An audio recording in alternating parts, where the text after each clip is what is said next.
The following podcast is a W2M Network original production. Visit W2Mnet.com for all of our other great podcasts, plus news, reviews, articles, and opinions from the worlds of wrestling, video games, football, and entertainment. Que se vea siempre positivo y me activo. Venga, yo le paso la buena vibra, positivo, porque la vida es una y tenemos que gozar, yeah.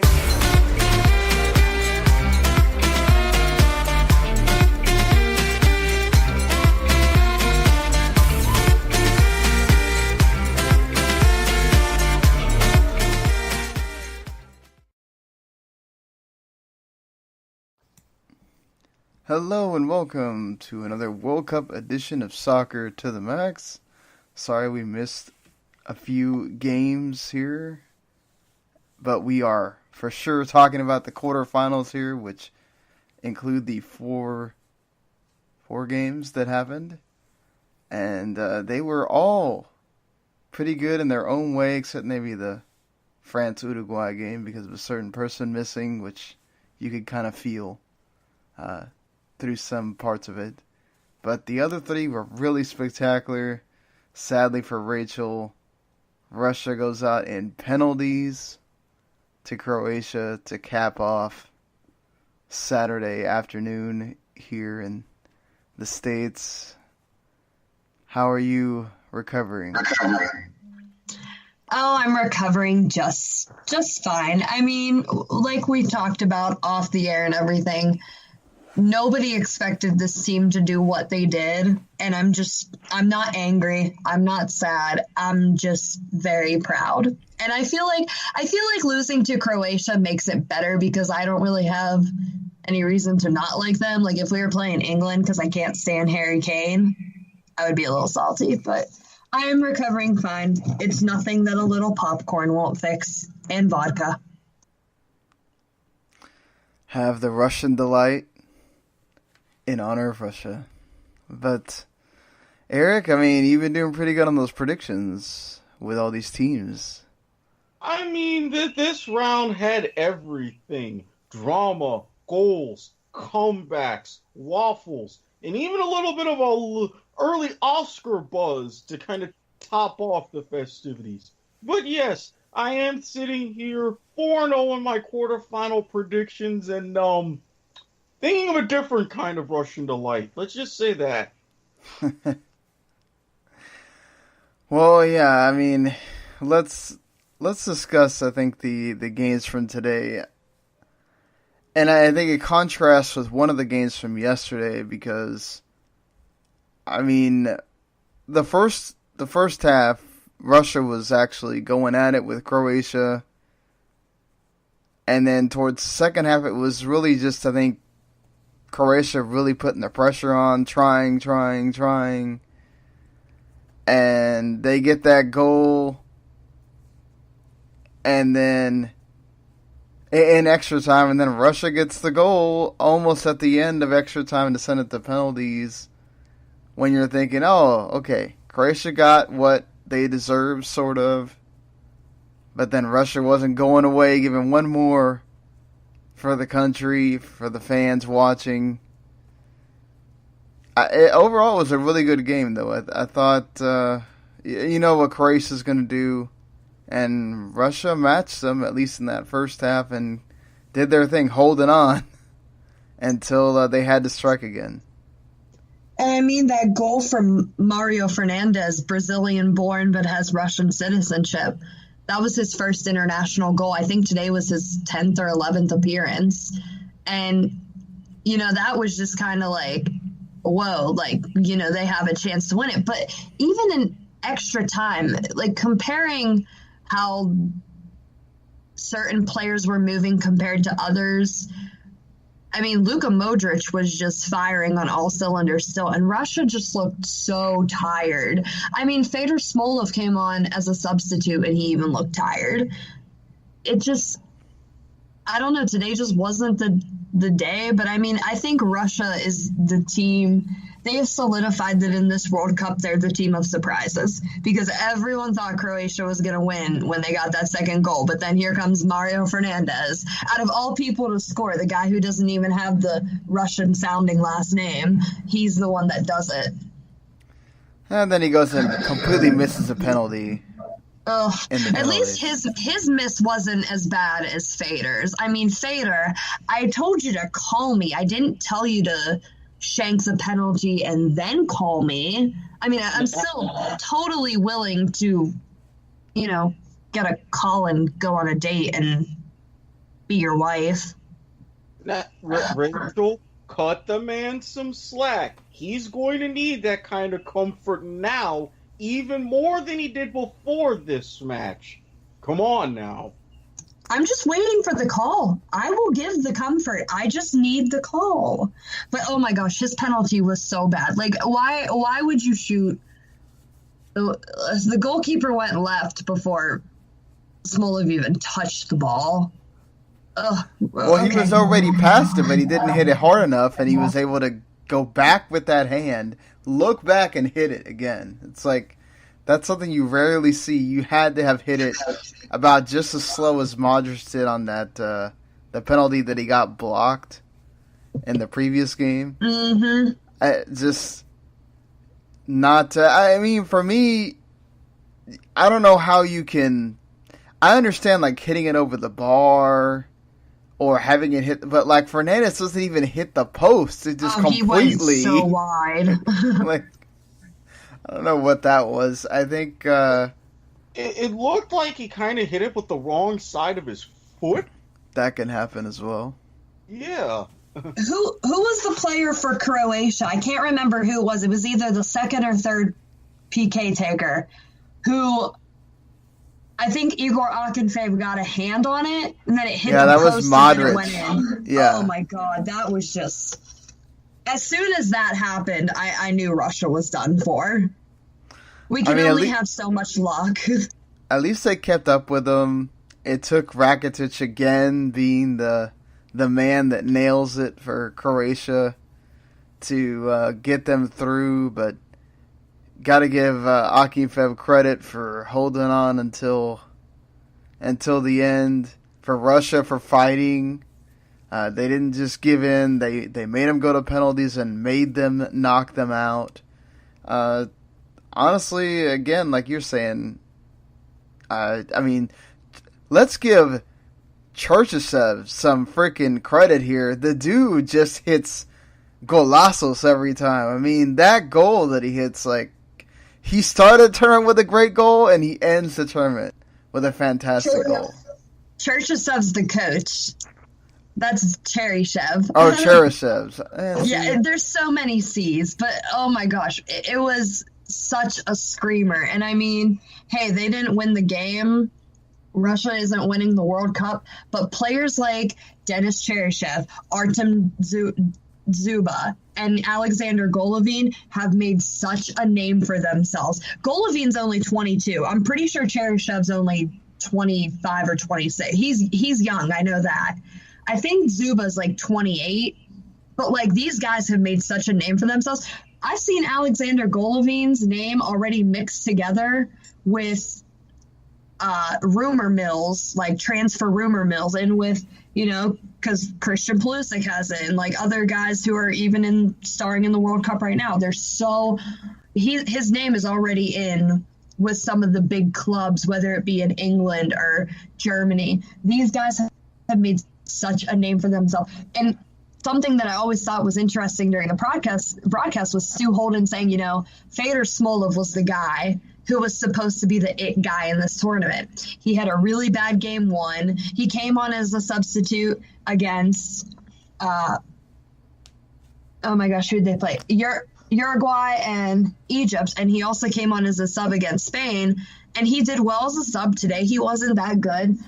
He was their it guy, but he didn't produce. He didn't have, aside from his penalty kick take, he did not have a single goal in the whole tournament. But those three guys that I named made big names for themselves. Igor Akinfeev, I would say the same thing, but I don't think he's been at CSK Moscow for his entire career, and I don't think he's leaving anytime soon. He's also in 30, 32, 33, so he should stay in Russia. But coming into the tournament, you only had 2 guys that were playing outside of the Russian league, and that was their 3rd string goalkeeper who plays in Belgium, I think, and then you have Cheryshev who plays in Spain. You're going to have a lot more guys playing in different places, I think. Yeah, and I think, Akinfev's kind of like Buffon. He's just going to stay in that one country his whole career.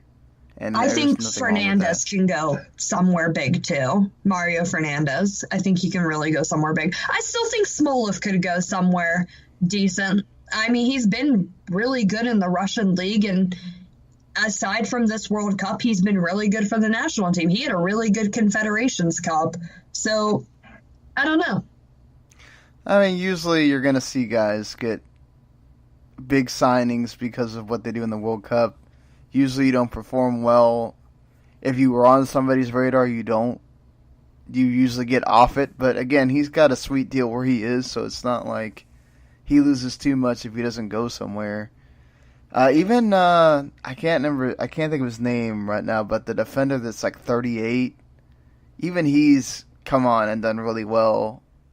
So, again, as a team, to be the host country, to be the lowest rated team in the entire World Cup, and to come in and do what they've done and make the country care about the sport, right? Because it's not the number one sport, and they care about it.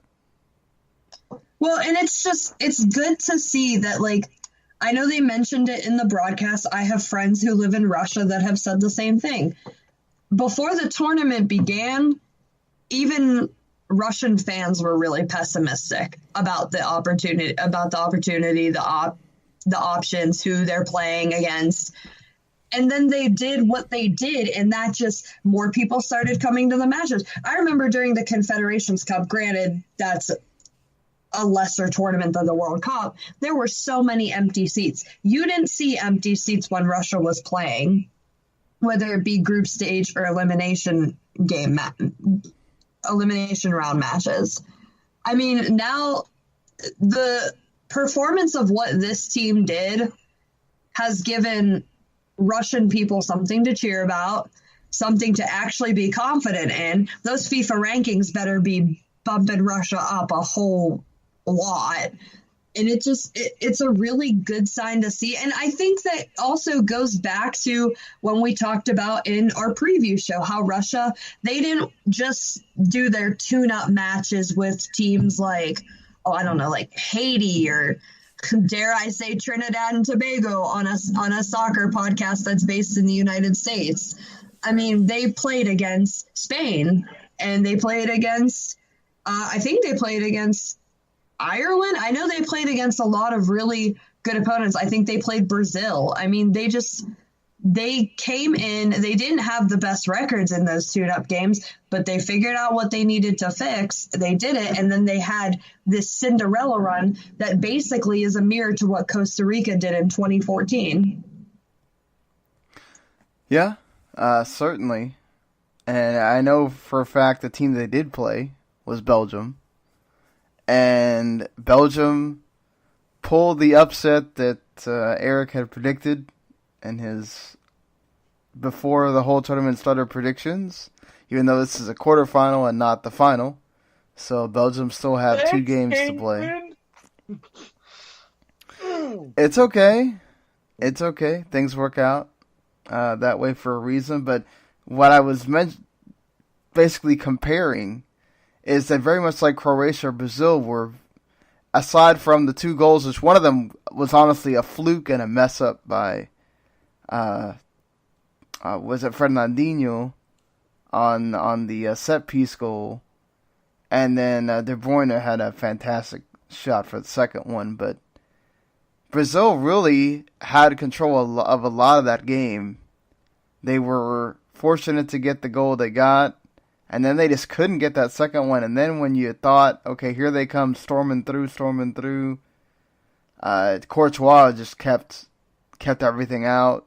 And Hazard was of beasts at the end where they had to completely take him down to keep from Belgium scoring again. It officially made this World Cup a Euro after Brazil was eliminated, but Belgium took down one of the giants in world football, and perhaps now they're ready to make that final and take down another one. And all credit to Belgium. What Courtois did, it reminded me of the Belgian round of 16 win against the U.S. back in Brazil, where he had a very Tim Howard-like performance. Plus, when you've got a team that literally changes their defense just for this match, going instead of their traditional back three to a back four, and just forcing themselves to soak up a lot of pressure and pounce the way that they did on the counterattack, they sent a clear message, and they sent a pretty significant blueprint. It worked against Japan later in that match. It worked against Brazil. France, this is the battle of the breakfast. Waffles versus crepes. I don't know, Le Bleu. You better be on your game, especially since one of your own is on their side. Yeah, I think the thing was, too, is Coutinho was not on his game. He was well taken out of it. Neymar had his, flurries, but he wasn't. He took too long to try to take control of the game. I get it that he has a really good team around him, and you shouldn't. But they were really just lofting balls on the box for a lot of the time until they figured out, okay, we really need to try to get further because this final third thing's not working. And I feel like they waited too long. Like, Neymar should have really been trying to do more earlier, and instead of waiting until like the last 10 minutes. But not to mention, he tried pulling off maybe one or two of his little stunts, but Belgium knew how to foul him, and the ref was like, look, I've seen what you've done.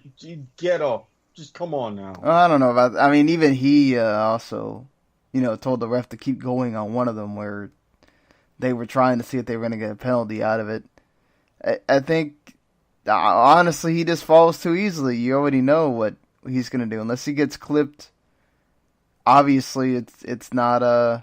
I mean, the dude had a penalty call get reversed. I think it's the only one that was like that, where it was a dive. So, that kind of tells you everything about the guy. But I think you got to give Chichi credit because his subs worked. I mean, Renato Augusto comes in, scores the goal. He almost has another one that wisps by. I mean, Belgium was, just too good.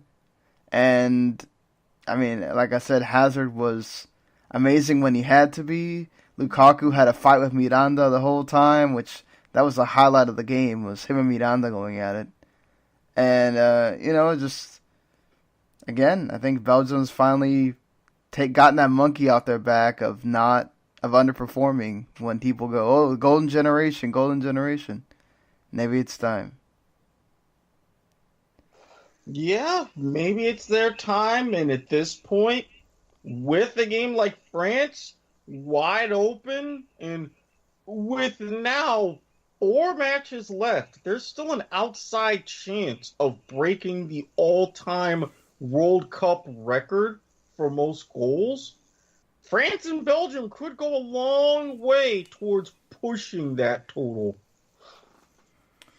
I mean, I wouldn't sell the other games short either. I mean, both those teams certainly have folks that can score on that end. Speaking of France, I think once you knew Cavani was not going to be in, even though apparently Uruguay had not been eliminated, in elimination games with Suarez, they had not lost. So this was the first time, but without Cavani, it was going to be a very big challenge because, we talked about with Uruguay, they're very steely defensively, but they rely a lot on the interplay between Suarez and Cavani to make that work. And Cavani's not there. That's one piece of your offense that you all of a sudden have to make play for, as well as France is very organized, defensive, and then they can go on the counter and hit you. And I think that's the one difference that France might give Belgium a hard time, is that you got Mbappe that's had a really good tournament, leading the line for you. You've got, Griezmann there. I think that's going to be a bigger issue to deal with than a Neymar that wants to fall everywhere and, Well, I think that between Cavani and Suarez, I think Cavani has been the better player for Uruguay this World Cup. And I think losing him, you just kind of lose. You don't just lose, his on-the-field presence. He's a leader on that team. He's a big-time leader on that team. So that was definitely, you could sense that was missed. He also plays various parts on the field. Like, he'll go back and go get a ball. He'll get in the middle of midfield and take away, play defense for a little bit. I mean, he does a little bit of everything, and Suarez doesn't really do that. So, like you're saying, he's leading by example, and you miss some of that toughness that I think he's that sort of that motor that makes Uruguay have that that representation, and it's not there. And again, this is different than playing. Who did Uruguay play in the last game? I can't think of right now. But France is a much. I mean, they have one of the most talented teams in the World Cup for a reason. That was going to be a tall order without Cavani, and to only lose 2-0. I think that's you could see it in Jimenez's eyes when he was crying and everything. That hurts, obviously, but I don't think you could feel too down about it.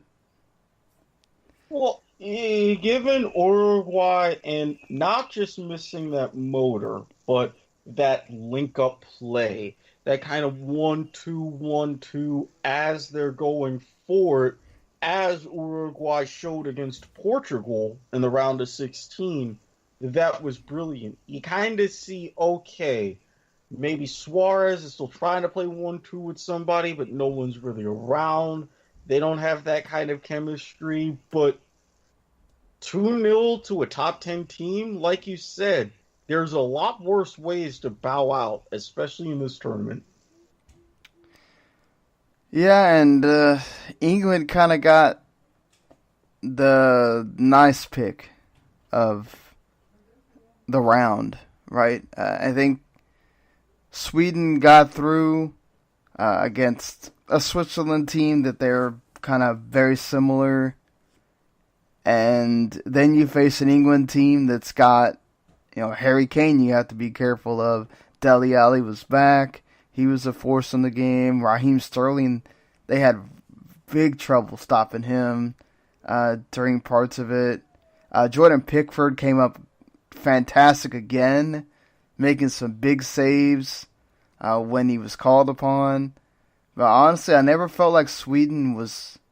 There was a couple of times, I think, in those moments where Pickford made those saves. But aside from that, I never felt like England was totally in danger, especially after the second goal went in.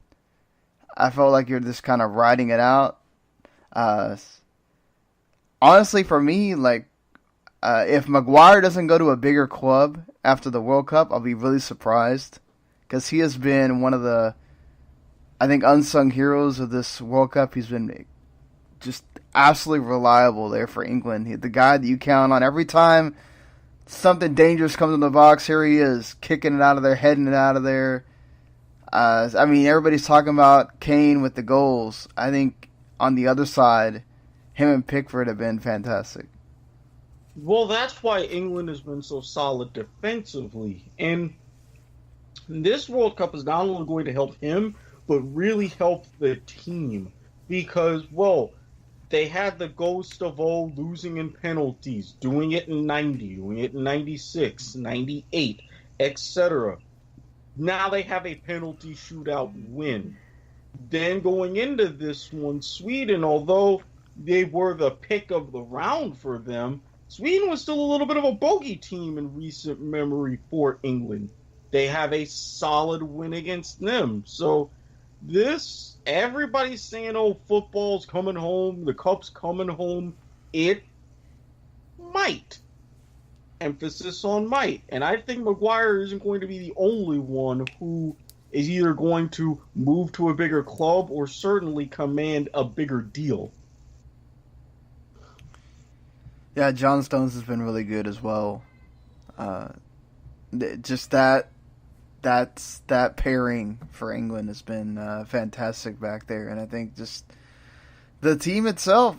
I think we talked about how they're young, they have a different kind of spirit about them. Obviously, Harry Kane, they're scoring goals, has been a big benefit, but I feel like the team's taken that spirit from all the other the younger championships that were won last year.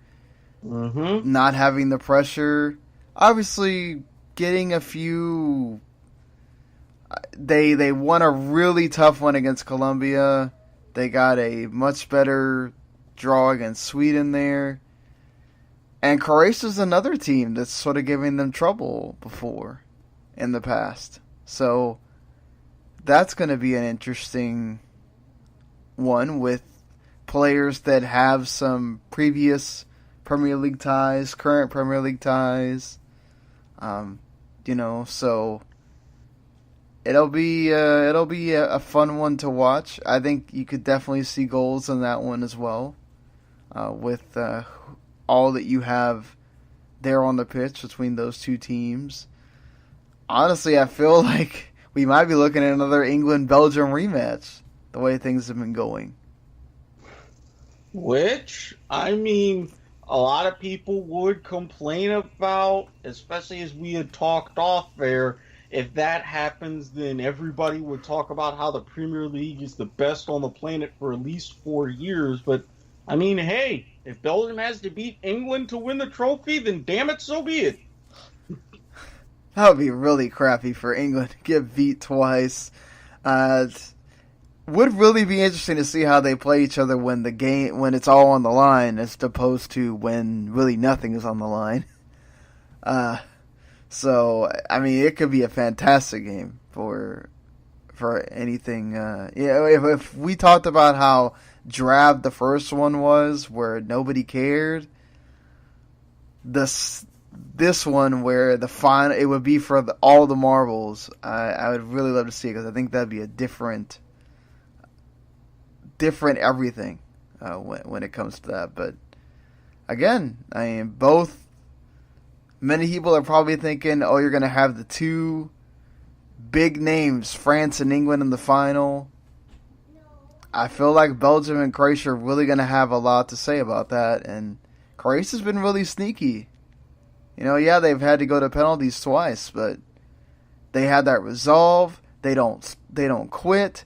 They have a midfield that you have to be scared about. They have guys that it doesn't matter if it's not really Mandzukic. It's so many different guys that can come and put one in the net, and you just don't know. And even the substitutes have played well for Croatia. So yeah, I'm excited about these games to see what comes out of it. And I'm not going to be upset with whatever winds up in the final, because I think it's going to be a good game. Yeah, I feel it's going to be a good game regardless, but I mean, Croatia's got a little bit of lingering X factors. Back-to-back matches in extra time and penalties, and you got Subasic, who's a little tweaked right now. I think if anybody can exploit that, Gareth Southgate can. But he's got some time to rest, and I feel like he's tweaked, but man, he kept fighting and kept staying in there.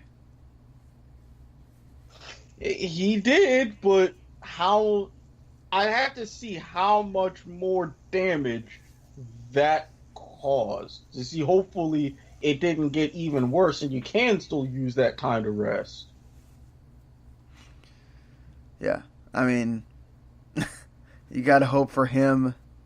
Not another penalty situation, but the way he's been good at stopping them, who knows? Either way, you're getting, again, fantastic goalkeepers, fantastic talent on both ends there. Especially France, you got Lloris and Courtois going at it. I mean, and then Subasic at Pickford. So everywhere you look, I don't think you can be too upset with what you have left. And honestly, I mean, it's the teams that, I mean, England's been a surprise, but they've been very, very solid. So is Belgium. Obviously, they benefited from being in a weak group, but they've survived and shown that they're way much more than that. And France underwhelmed a little bit in the group, but then they've flipped that switch. And Croatia's been just consistent throughout the entire tournament. So, just... Rachel, do you have a preference on who you want to see? I told Eric I'd root for the Waffles. Mm-hmm. And I'd love to see Croatia win because I can't stand Harry Kane. Why do you hate Harry Kane? Because he's annoying. And he's not Fader. Okay. But this brings about an interesting question, though. With France, I have crepes. With Belgium, I have waffles. That's the true battle there.